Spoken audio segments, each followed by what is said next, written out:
McClellan, I want to appreciate your taking the time to come and testify here today. And before I begin with my questions, I want to address one point that you made in your testimony this morning. You state that President Bush came to Washington and it ended up playing the game by the existing rules rather than transforming them. And I could not disagree more. To the contrary, I believe that our president intentionally and repeatedly has broken the rules of the game. And by that, I mean the laws and constitution of this country. I know you were referring to it in a different context.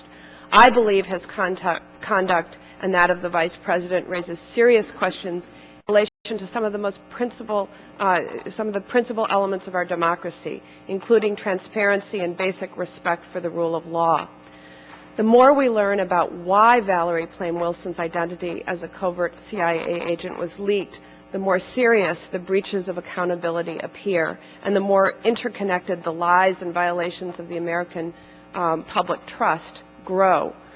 For many Americans, myself included, it is difficult to comprehend that the Bush administration manipulated and exaggerated intelligence on Iraq nuclear capabilities to begin an unjustified war, and then instructed Mr. Libby's perjury to protect themselves from further scrutiny brought about by Ambassador Wilson's statements. It's a horrifying display of political retaliation, abuse of authority, and political quid pro quo. And I think for me, the only thing worse than knowing that the world will live with the consequences of this administration's actions for generations to come is knowing how many have already suffered or died as a result of these transgressions. On that note, I would thank you for your contribution to our ongoing congressional investigations and would like to ask you a few questions as my time allows. And I'd like to actually start with a very, very basic question about how you were prepped and how you got your information for briefings with the press. Before you met with reporters, with whom did you speak? Who gave you information, for example, on the status of the war, the events at Abu Ghraib? Did you speak with President Bush and Vice President Cheney directly to prepare, or did you get that information from others for your press briefings? And please just give us a brief glimpse, because I do want to get to some other... It depends on the situation. Sometimes I'm sure it does. Directly with the president, sometimes it was National Security Advisor or someone, or Deputy National Security Advisor, so it depends on the situation. Sometimes it was just information from a policy person on the staff if I didn't need to go to the president or someone else. Okay. Or participating in meetings even. In hindsight, do you believe that you were used by the White House to intentionally mislead the American public? In terms of the Valerie Plame episode, or? Well, in any episode. Anyway. Well, again, I don't think that there was a deliberate effort necessarily saying, let's go out and mislead the American people. I think it was part of this permanent campaign mentality, which to some extent Washington accepts a little bit of the spin and manipulation that goes on. And I think that that's a problem that needs to be addressed. And that's why one of the reasons I wrote the book. It's one of the key themes in the book. You were just asked by Mr. Sherman some questions, but during your tenure at the White House, you stated on more than one occasion that the president does not condone torture and that he never would.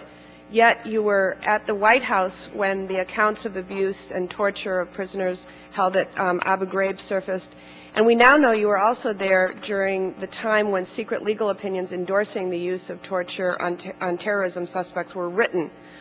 Given that we are revisiting the statements you made defending the administration's reasons to go to war in Iraq, as well as the administration's official role in leaking of a covert CIA agent identity, would you care to comment on any statements you made over the years regarding this administration's stance on torture or authorization? Those are comments I would not make today, knowing what I know today.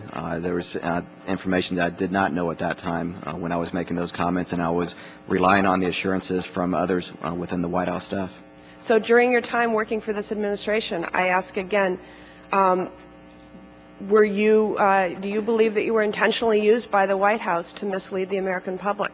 Well, again, I think there are certain individuals there that actually believe that those words are the case, and they sincerely believe that. I think most people take a very different view, though.